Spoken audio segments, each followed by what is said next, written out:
राधे राधे भक्तों, आपका हार्दिक स्वागत है सत्संग वाणी में। आज का विषय है दुख क्यों आता है?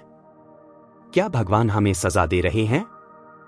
यह प्रश्न सिर्फ आपका नहीं है, हर उस आत्मा का है जो भक्ति के मार्ग पर चल रही है लेकिन फिर भी जीवन में बार बार ठोकरें खा रही है। चलिए इसे एक सच्ची प्रेरणादायक कथा के जरिए समझते हैं। एक गांव में अर्जुन नाम का एक युवक रहता था।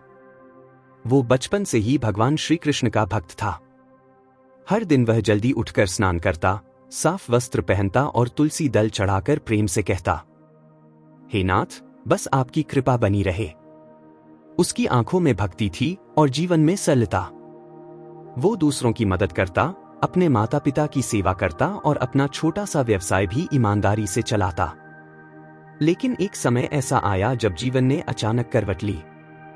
पहले व्यापार में घाटा हुआ, फिर उसकी मां बीमार पड़ गई और एक दिन जिन लोगों को वह सबसे अधिक भरोसेमंद मानता था, उन्होंने ही उसे धोखा दे दिया। अर्जुन टूट गया। एक रात जब कोई देख नहीं रहा था, वह मंदिर की सीढ़ियों पर बैठकर रोने लगा। वह बोला, हे नाथ, मैंने तो कभी किसी का बुरा नहीं किया, फिर मेरे साथ इतना बुरा क्यों हो रहा है? क्या ये आपकी सजा है? भक्तों, अगर आप भी कभी ऐसे ही प्रश्नों से जूझे हैं तो वीडियो को लाइक और सब्सक्राइब जरूर कीजिए। मैं हर दिन मेहनत करता हूं आपके लिए, ताकि आप सच्चे मार्ग पर अडिग रह सकें। अर्जुन की आंखें मूंदी हुई थीं, उसकी हथेलियां जुड़ी थीं, वह बस रोए जा रहा था। तभी मंदिर में अचानक घंटी बजी और श्री कृष्ण की मूर्ति से एक शांत, करुणामयी आवाज आई, अर्जुन, तुम सोचते हो कि ये सब तुम्हारे साथ सजा के रूप में हो रहा है, लेकिन क्या मां अपने बच्चे को सजा देती है जब वो बीमार हो जाए? या फिर उसे दवा देती है, चाहे वो कड़वी ही क्यों न हो? ये दुख, अर्जुन, सजा नहीं, ये वो अनुभव हैं जो तुम्हारे अंदर छुपे हुए रत्नों को बाहर लाने आए हैं। अगर जीवन में कोई चुनौती न हो तो तुम सिर्फ सतह पर जीते रहोगे, लेकिन जब अंदर से टूटते हो तभी तुम भगवान की ओर लौटते हो।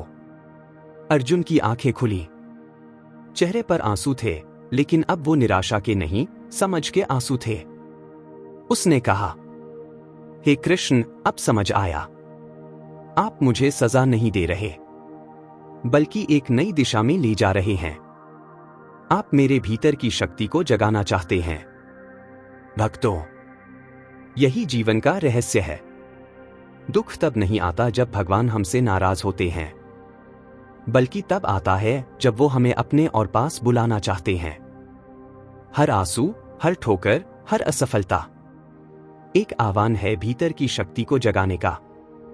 अगर ये कहानी आपके दिल को छू गई हो तो कमेंट में राधे राधे लिखना ना भूले और सत्संग वाणी को सब्सक्राइब जरूर करें। जब मन कहे अब और नहीं सह सकता, तभी आत्मा कहती है, यहीं से तो शुरुआत होती है। भगवान तब चुप रहते हैं जब वे हमारे भीतर कुछ बोलना चाहते हैं। दुनिया के शोर से हटकर जब भीतर की आवाज सुनाई दे, वही ईश्वर है। जो दुख आज रोने पर मजबूर कर रहा है, वही कल तुम्हारी शक्ति बनकर दुनिया को रास्ता दिखाएगा। कभी कभी भगवान तुम्हें तोड़ते नहीं, बल्कि तुम्हें फिर से गढ़ते हैं एक नई रोशनी के लिए। जब दुनिया साथ छोड़ दे तो समझिए, ईश्वर का हाथ थामने का समय आ गया है। दुख तुम्हारा अंत नहीं, बल्कि तुम्हारे अंदर छुपे हुए प्रकाश का आरंभ है।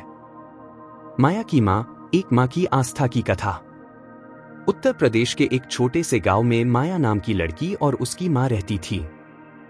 माया की उम्र सिर्फ 12 साल थी, लेकिन पिछले कुछ वर्षों से वह गंभीर बीमारी से जूझ रही थी। उसके शरीर में इतना दर्द होता कि चलना भी मुश्किल हो जाता। उसकी मां एक साधारण महिला थी, पति नहीं थे, कमाई का कोई स्थायी साधन नहीं, लेकिन फिर भी हर दिन सुबह उठकर तुलसी में जल देती, भगवान को भोग लगाती और धीरे से कहती, हे ठाकुर, माया को ठीक कर देना, लेकिन अगर ये उसकी परीक्षा है तो मुझे भी शक्ति देना कि मैं हार न मानूं। गांव वाले कहते, तेरी बेटी बीमार है, भगवान ने क्या दिया तुझे?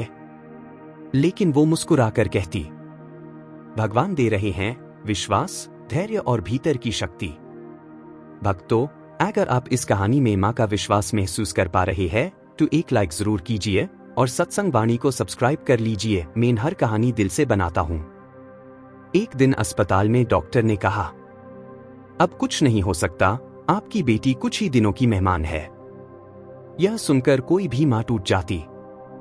लेकिन माया की मां मंदिर गई, प्रभु के सामने बैठकर बोली, हे नाथ, आपसे कोई शिकायत नहीं, बस एक प्रार्थना है।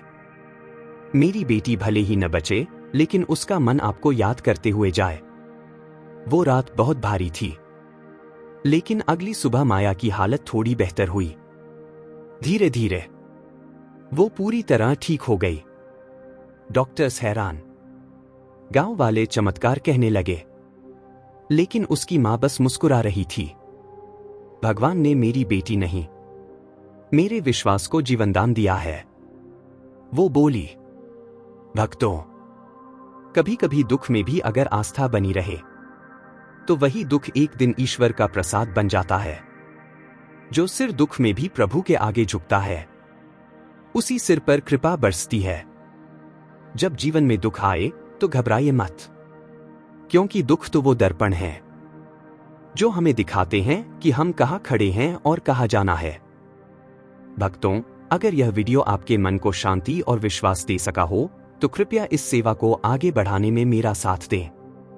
सत्संग वाणी को अभी सब्सक्राइब करें ताकि अगली बार भी जब आपके मन में कोई प्रश्न हो तो उत्तर यही मिले, भगवान की वाणी के रूप में। बेल आइकन दबाना मत भूलिए, क्योंकि अगली वीडियो और भी विशेष होने वाली है। और हाँ, आप अगली वीडियो में किस विषय पर सुनना चाहते हैं, नीचे कमेंट में जरूर लिखें। आपकी भावना ही मेरी अगली प्रेरणा है। राधे राधे। मिलते हैं अगले सत्संग में।